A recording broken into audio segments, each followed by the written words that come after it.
Hey toy fans, Aaron here. Tonight, taking a look at Commander Pyre from the Star Wars Resistance animated show.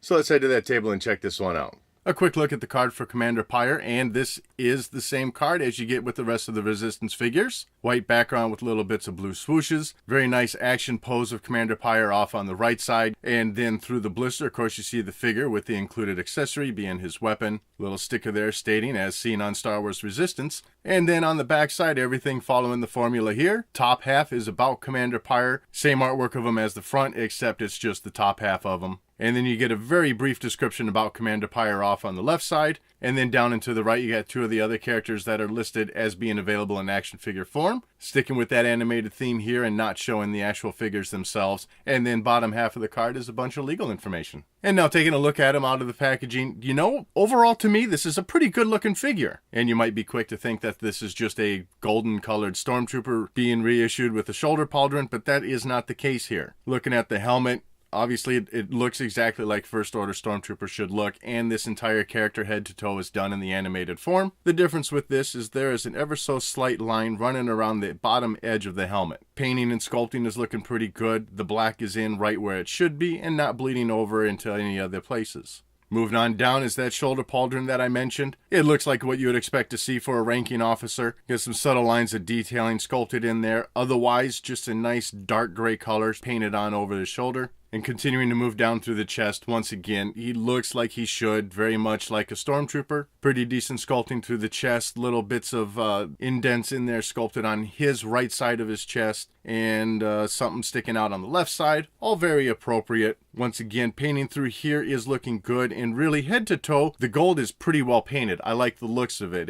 I do wish it was that vac metallized that we used to get, but for being painted on, the gold, to me, does have a pretty nice sheen to it. You do have some bits of other dark gray painted in through the biceps, through the stomach. Also some black mixed in with the same areas. That coloring is appropriate and still looking really good. Everything staying within the lines. Through his waist, you can see his utility belt sculpted in. So they got that detailing there. Little canister on the back.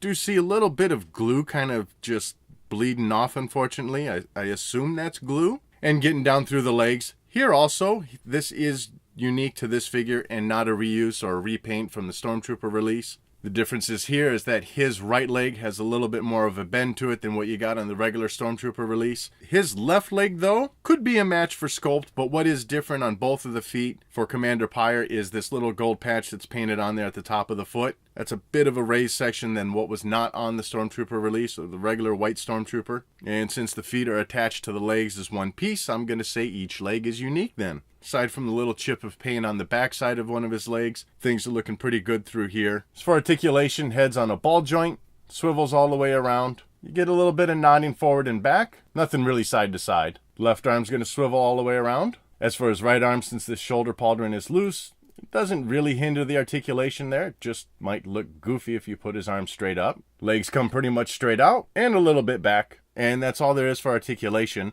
It is interesting that with the regular release of the Stormtrooper in this line, that the hands were articulated and swiveled at the wrist. That does not happen on this figure. And then he does come with a single accessory, which is his Stormtrooper Blaster. Nice painting to it. You do get a little bit of black where it should be at the top of the barrel, a little bit at the bottom, and then a couple spots of black at the end, and then at the handle also. So that's pretty nice to see. Gold matches up pretty well with the figure and covers the blaster well. You get a nice sculpt to the weapon. Quite a fair amount of detailing in there also. So overall, I think things are looking pretty good with that weapon. And this does look like, to me, it's a straight repaint of the blaster that you got with the Stormtrooper figure for the Resistance line. So overall, like I said, I mean, certainly it's a basic figure. You just get your 5 points of articulation. But that is what it is for this line. Otherwise, like I said, the paint job is really fantastic. And I like the way the gold pops out on it. I am glad with this first wave of figures that we've got a pretty decent mix of good guys and bad guys. So it's certainly nice to see this one get released in that first wave. And that wraps up this look at Commander Pyre.